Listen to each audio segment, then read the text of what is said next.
Hello, my name is Dr. William Young, and I'm a neurologist at Thomas Jefferson University. I'm a headache specialist who's been taking care of headache patients for over 20 years. Most of what I see is migraine, people who have severe headaches accompanied by light sensitivity, sound sensitivity, nausea, often vomiting.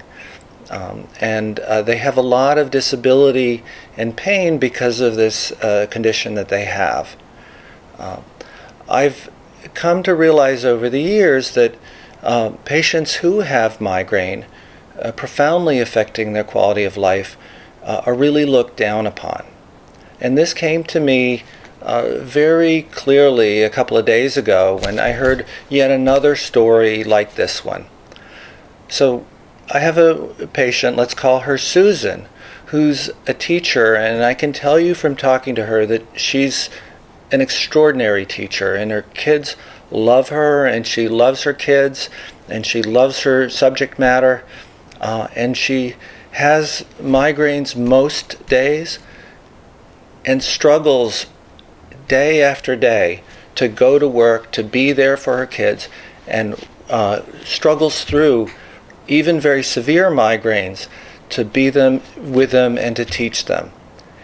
And sometimes her headaches become very severe and she can't go to work.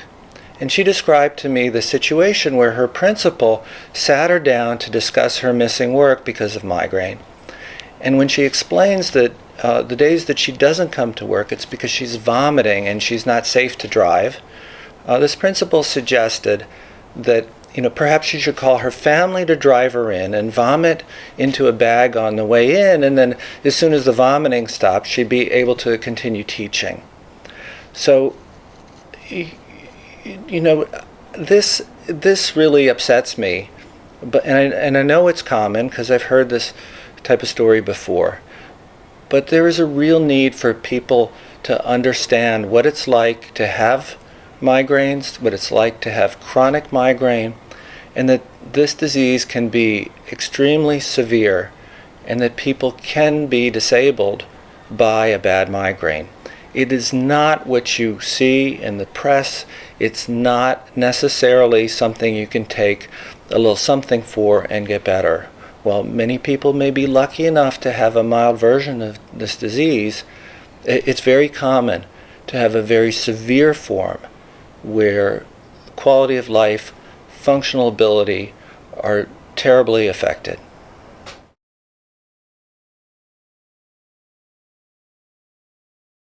The other way that I've experienced the stigma is from my own colleagues, other neurologists and other physicians, who'll often come up to me and say, I'm so glad you're taking care of this patient. I really don't like to take care of headache patients. They're difficult and it's hard, and I'm glad it's you instead of me. And that sort of gets under my skin a little bit. Now, the rest of the story is about 5 or 6 years ago. A colleague of mine, who's now a friend, came up to me and asked me to be vice president of an organization that he started called the Alliance for Headache Disorders Advocacy. And the idea is to go to Congress every year to try to get an increase in NIH funding and research money going into understanding migraine and other headache disorders and developing new treatments for these headache disorders. And as a result of this, I began to look at how government funding has actually been allocated to headache disorders and to migraine. In order to get cures, we have to do the research. And without the research, we're going to stay stuck with this inability to help patients with serious problems, serious disability because of chronic migraine. What you're looking at now is a slide of migraine and how it's funded as a disease.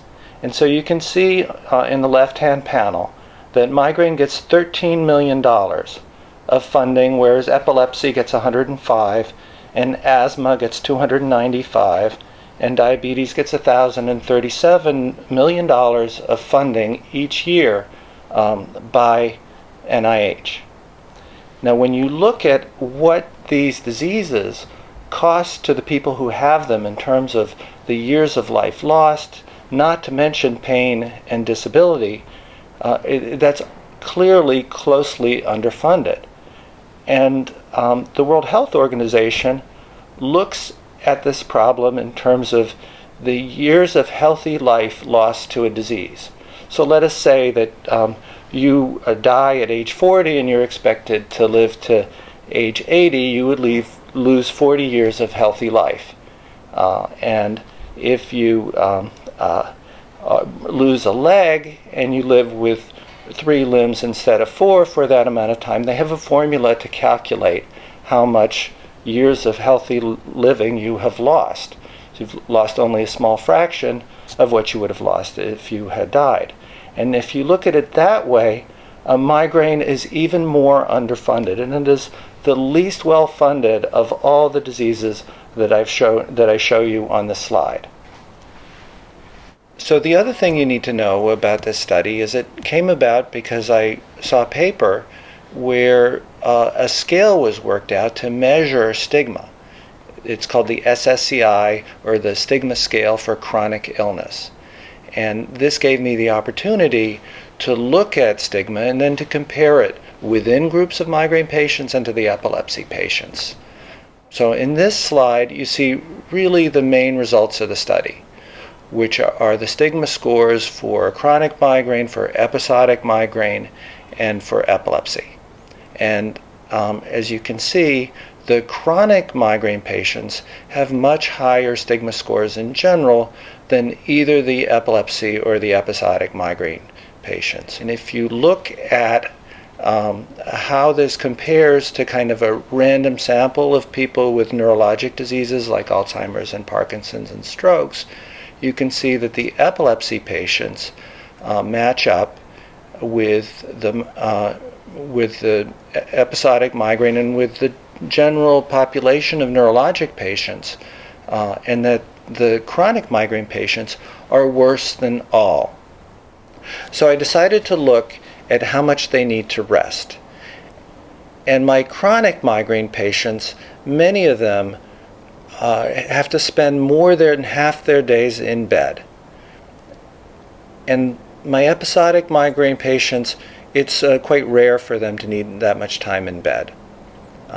And then I decided to look at the ability to work. So how is the disease affecting their ability to hold a normal job? Or can they function completely normally? Or is it something in the middle where they can function but they have to modify their work, or they're not quite as good at what they're doing?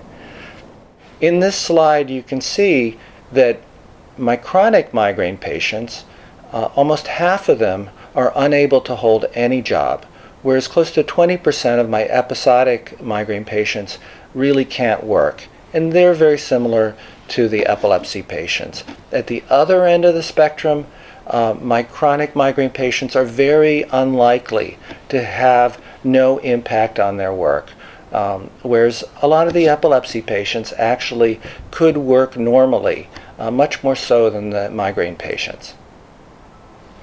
So we decided to do a little bit more study and look at how much stigma people had when you take out the ability to work.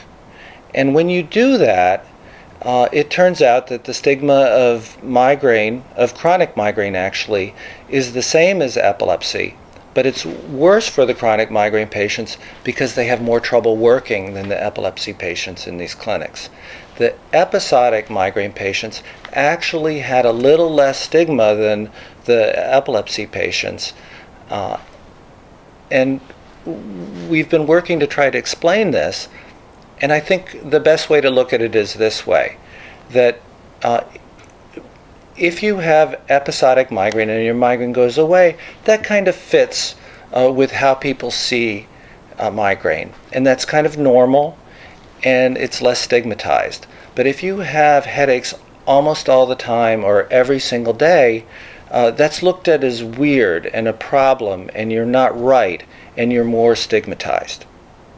I'd like to take this concept of stigma back to how research is funded and how government invests in taking care of people who have a disease.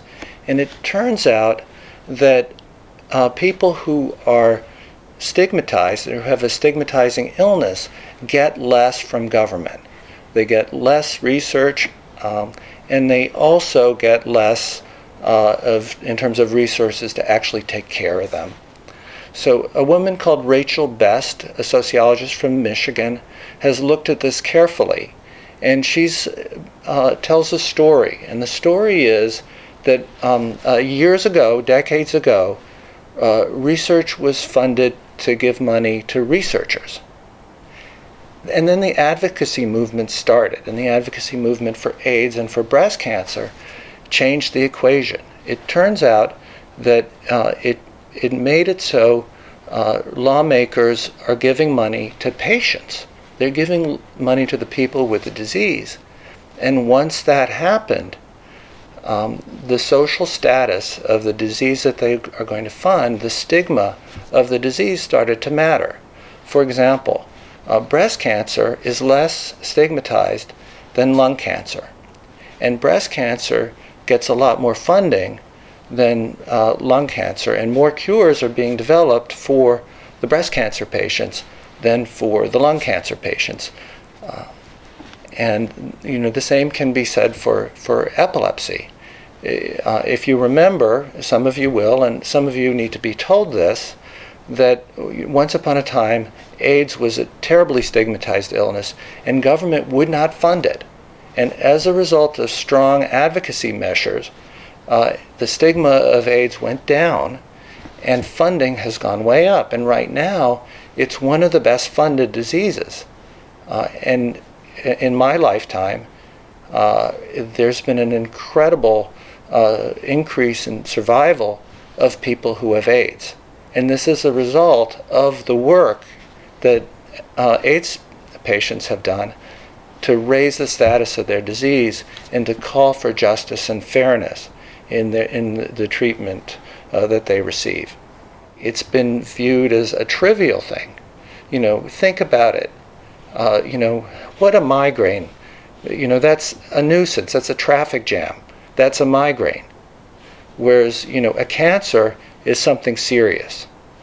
And so we've been thinking about how do we change this perception. I've been working with the American Headache Society in a committee to try to reframe or rebrand migraine.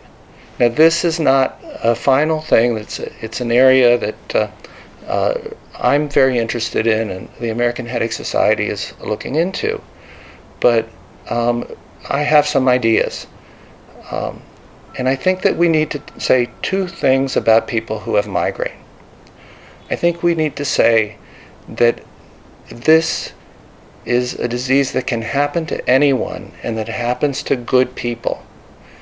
People who have migraine, like my teacher, are extraordinarily wonderful people who struggle, and they struggle every day sometimes, and they bring themselves to contribute in amazing ways. They should not be viewed upon as lesser because they have this migraine. And then the other thing that I think we need to say is that chronic migraine, that frequent migraine, is not weird, it's not strange. It's really a normal part of the spectrum of this disease. And, it goes on, and that can happen. You can have, asthma that's nothing, that's like a cold, and you can have asthma that kills you. You can have episodic migraine that's a light condition that doesn't change your life at all.